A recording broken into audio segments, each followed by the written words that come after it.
యేసయ్యను నమ్ముకున్న ఆది సంఘం అపోస్తలుడైన పేతురు గారి వాక్యము అంగీకరించిన వారు బాప్తీసం పొందిరి.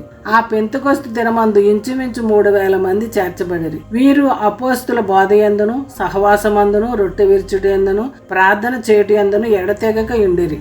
మరియు వారేక మనస్కులే ప్రతిదినము దేవాలయంలో తప్పక కూడుకొనుచు, ఇంటింటా రొట్టె విరుచుచు, దేవుని స్తుతించుచు, ప్రజలందరి వలన దయ పొందిన వారై ఆనందముతోనూ నిష్కపటమైన హృదయముతోనూ ఆహారము పుచ్చుకొనుచుండిరి. మరియు ప్రభువు రక్షణ పొందుచున్న వారిని అనుదినము వారితో చేర్చుచుండెను. యేసయ్యతో సహవాసము చేసినడలా మనకు సమాధానము కలుగుతుంది, అలాగే మేలు కలుగుతుంది.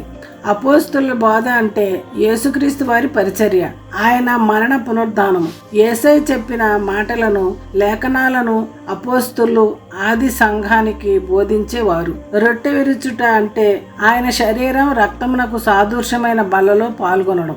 ఇలా దేవునికి ప్రార్థన చేయుటలో ఎడతెగక సహవాసముగా కూడుకొని దేవుని వాక్యాన్ని ప్రపంచానికి తెలియజేశారు.